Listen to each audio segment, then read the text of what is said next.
관계를 추구하는 하나님이다. 그것이 질투가 의미하는 해석이에요.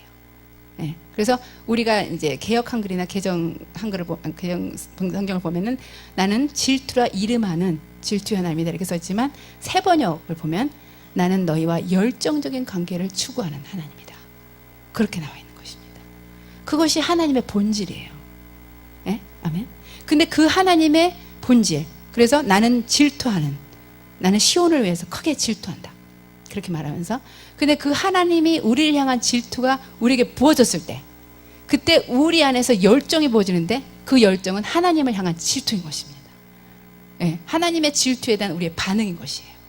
예, 그래서 이 열정이 어떻게 주어지는지를 라엘 주교라는 분이 묘사를 했는데 이렇게 나와 있습니다. 하나님의 영광을 증진하려는 불타는 열망이다. 그리고 어떤 사람도 자연적으로는 느끼지 못하는 것으로 오직 성령께서 신자들에게 회심할 때 각 신자들에게 나눠주시는 마음에 불어넣으시는 열망이다. 그러니까 우리 안에는 없던 열정, 우리 안에는 절대 자연적으로 생기지 않는 그런 열정, 자연인들 곧 중생하지 않은 사람들은 결코 가질 수 없는 그 열정, 그것이 성령께서 회심할 때 우리에게 부어지는 그런 것이라는 거예요. 아멘. 그래서 이 열정은요, 어떤 신자들한테는 더 많이 강하게 느껴져요. 더 강하게 임해요. 미안하지만, 그렇죠? 부당한 것 같지만 어떤 사람에게는 더 강하게 그 열정이 부어지는 거예요. 그래서 그들만이 열심 있는 사람들이라고 불리기에 합당한 것처럼 그렇게 그 열정이 부어져요. 그런데 이 신앙이 열심 있는 사람은 두드러지게 한 가지 일에 목도하는 사람이라는 거예요. 이들은 진지하고 애정이 깊으며 타협하지 않고 철저하고 전심을 다하며 영적으로 열렬하다고 말하는 것만으로는 충분하지 않을 정도다. 이들은 오직 한 가지 일을 위해서 살고 한 가지 일만 받아들이고 한 가지 일, 그것을 위해서는 자기를 온통 소진해 버린다 할지라도 그것을 개념하지 않고 만족해한다. 그리고 자신은 등잔과도 같이 자신이 다 타버리도록 만들어졌다고 생각한다. 그리고 그렇게 타다 소진된다 해도 하나님이 자신에게 주신 일을 수행할 뿐이라고 생각하고 그런 사람들은 언제나 자신들의 열심을 발휘할 영역들을 찾아 나선다. 네, 이것이 바로 하나님이 우리에게 주시는 열심입니다. 그 열정인 것이에요. 네, 그래서 계속적으로 우리가 듣는 소리는 열심을 내라는 거예요. 열정을 내라. 그 열정이 있는 한에서는 너는 피오하다. 하지만 그렇지 않다는 것은 너는 더러운 것이다. 네, 여러분 어떤 사람이 그 친구의 관계일 때는 아니면 어떤 부자간의 관계일 때는 그런 것들이 성립이 안 돼요. 하지만 우리가 부부 관계로 들어간다면 이 사람이 한 사람에 대해서 패션을 잃은 것은 어떻게 생각하세요? 그거는 약속을 깬 겁니다. 예, 왜냐하면 부부로서 우리는 평생을 서로 사랑하기로 헌약을 맺었잖아요. 그렇기 때문에 이 패션이 없어진 것은 더러운 것이고 약속을 깬 것이 되는 것입니다. 그래서 이 패션을 유지하기를 원하시기 때문에 계속해서 계시록에서 우리가 듣는 것은 열심을 내라. 열심을 내라. 그러죠? 라우디아의 교회에게 특별히 말한 것은 너가 열심을 내라. 회개하라. 곧 회개할 열심을 내라 이거예요. 여러분 무엇보다도 우리가 열심을 내야 될 것은 회개할 열심을 내야 됩니다. 예, 늦기 전에 심판이 오기 전에 회개할 열심을 가져야 돼요. 그리고 두 번째로는 주님을 사랑하는 열심을 내야 돼요. 예. 우리 교회가요 강렬한 예배로 들어갈 수 있는 이유가 무엇일까? 그것은 신랑을 사모하는 신부의 열정이 우리에게 부어졌기 때문에 그래요. 그것은 임지의 파란 불꽃 같아요. 저는 그렇게 생각합니다. 우리가 어떨 때 강렬한 예배 안으로 들어갈 때 거기는 임지의 파란 불꽃이 이렇게 타오르고 있어요. 그것은 오직 신부만이 사모하는 신랑에게 드릴 수 있는 그런 예배인 것입니다. 그래서 불같은 열정의 예배에 우리 모두는 목말라 하고 있어요. 근데 그것을 할 수 있는 것은 신부들인 거죠. 불같은 열정의 예배가 우리의 창조 목적이에요. 근데 그걸 못 드리니까 다 목말라 하고 메마른 것입니다. 하지만 주님은 그것을 우리 안에서 이루시기 원하세요. 이런 불같은 열정의 예배가 매일 밤 일어나는 거, 매일 매순간 그렇게 일어난다면 우리는 살게 되는 것이에요. 왜냐하면 저번에 다비드리 선교사님도 오셔서 얘기했지만 우리를 살리는 생명력은 사랑이라는 거죠. 사랑할 때 우린 사랑한다는 거예요. 사랑이 죽으면 생명력도 줄어들어요. 그래서 우리가 사랑받는 것이 그렇게 중요해서 목숨을 다 거는 것이 다 그런 거예요. 생존의 위협을 받더라도 나는 사랑받겠다. 정말 사랑을 받아야만, 사랑받지 않고는 자기는 죽는 것 같으니까, 사는 것 같지 않기 때문에. 근데 그 사랑의 예배, 불같은 사랑의 예배를 드릴 때 우리는 살아나는 것입니다. 주님은 그렇게 우리를 창조하셨기 때문에. 근데 이번에 김옥경 목사님의 말씀을 들으면서 내가 죄인을 정의 내린다면 뭐라고 할까 하는데, 주님을 사랑하는 데에 정박아인 자들. 예, 그 정박아라는 단어를 우리 김옥경 목사님 쓰셨잖아요. 우리 죄인이라는 것이 누구인가? 죄인은 못하는 게 무엇인가? 죄인은 주님을 사랑하는 데는 정박한 거예요. 다른 모든 걸 할 수 있어요. 예. 죄인들도 우주선을 타고, 예, 달까지 가기도 하고, 못 해보는 게 없잖아요. 그렇죠? 정말 저렇게 위대한 발명과 모든 창조와 모든 것들을 다 인류를 깜짝 놀라게 할 그런 일들을 많이 하잖아요. 그럼에도 불구하고 그들이 못하는 거, 죄인이 못하는 것은 주님을 사랑하는 데만큼은 정박아드린 거. 이 조금 충격적이지만 그렇다는 거예요, 사실이. 하지만 하나님이 은혜를 주셔서 이 부분에 우리가 탁월할 수 있게 그렇게 만들어주신 것입니다. 그래서 주님을 사랑하는데 열심을 내야 되고, 또 세 번째로 거룩에 대한 열심을 내야 돼요. 거룩에 대한 메시지를 대부분의 사람들이 지겨워합니다. 네. 굉장히 싫어해요. 실증을 내죠. 왜냐하면 그것이 이루어지지 않기 때문에 부담스러워하고 화를 내는 것이에요. 그것을 내가 이룰 수 없다고 생각하기 때문에. 그래서 그것을 힘들어하지만 거룩은 지성소의 최대 조건이에요. 우리가 지성소에 들어가길 원한다면 거룩을 이뤄야만 됩니다. 그래서 거룩을 열망하는 것을 포기한 순간 우리는 육에게 제압을 당하고 멸망당할 수밖에 없어요. 그래서 절대 포기하지 않아야 돼요.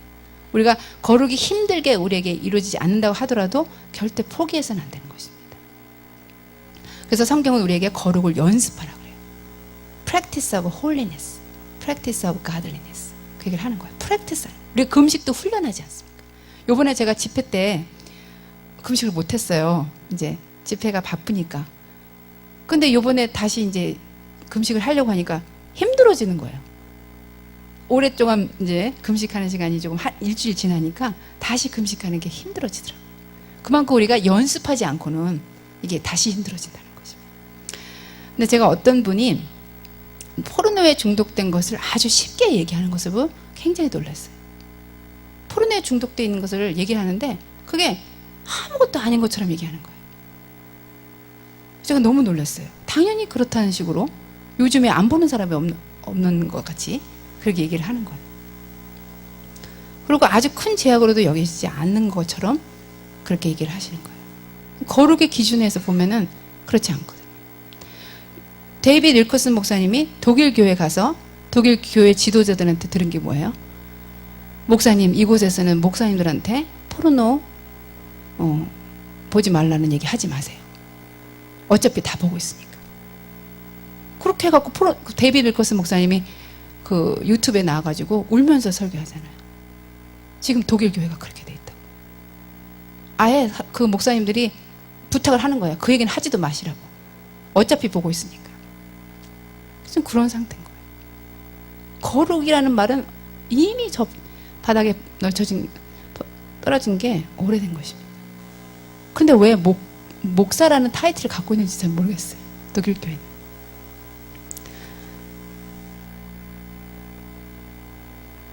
참 참담한 일이에요. 한국 교회의 지도자는 어떻습니까? 한국 교회의 많은 지도자들이 음란하고 많은 그 부정행위가 있다는 것을 이제 폭로하게 될 거라고 그러잖아요. 하나님께서 예언하셨잖아요. 한국에 있는 영적 지도자들의 그 행태가 이제 드러날 것이다. 그래서 작년에도 몇 건이 드러나지 않습니까? 너무 심각한 거예요. 우리 거룩을 연습해야 되겠습니다. 그래서 여러분 이 세 가지를 연습하는 여러분이 되기 원해요. 회개할 열심, 주님을 사랑하는 열심, 거룩하고 싶은 열심. 그것이 우리에게 필요해요. 저번에 다비드 선교사님이 마지막에 하신 말이 있어요.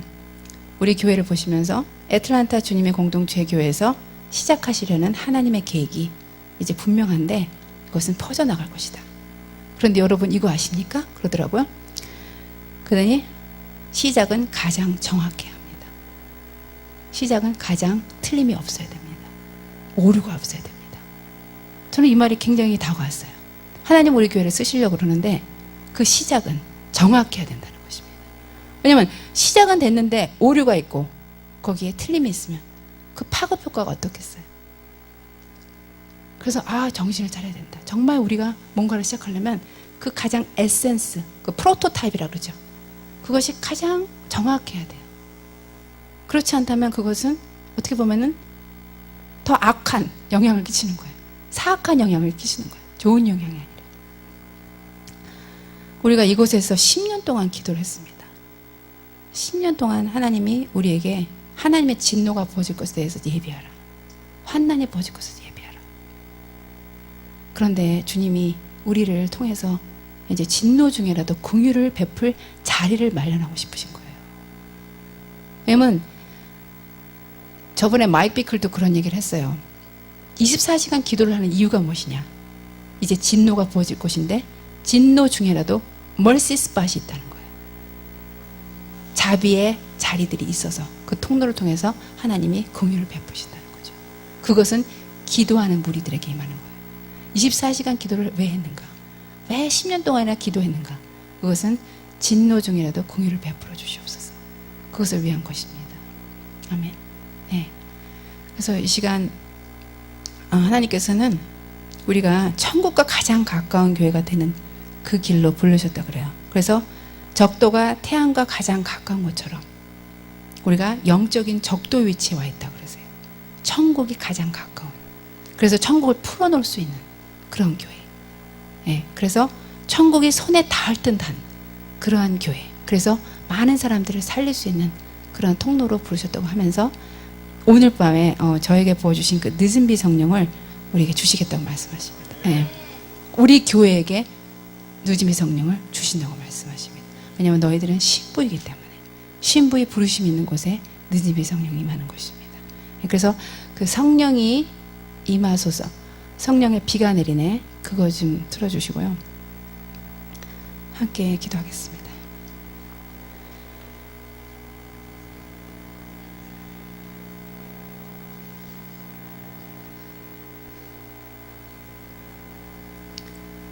내가 너희 교회에 늦은 비 성령을 내리노라. 늦은 비 성령을 내리노라. Let it rain. Let it rain. The Holy Spirit rain down on us. The Holy Spirit rain down on us.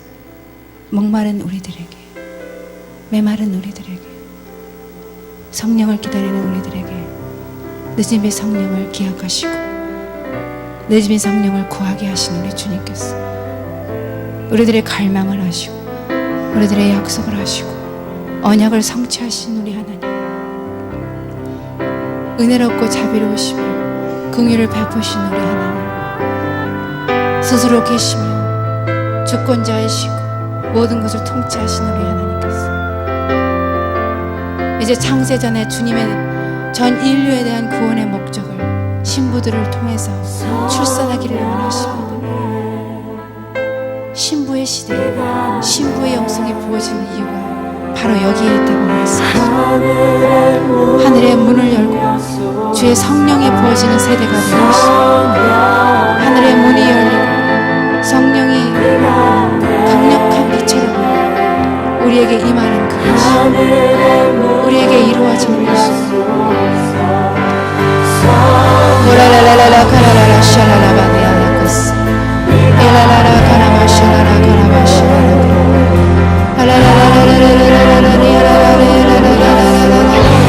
늦은 비 성령을 받기 위한 교회, 늦은 비 성령을 받기 위한 그릇으로 우리를 삼으소서. 늦은 비 성령을 담을 그릇으로 우리를 준비시켜 주셨습니다. 우리를 준비시켜 주셨습니다.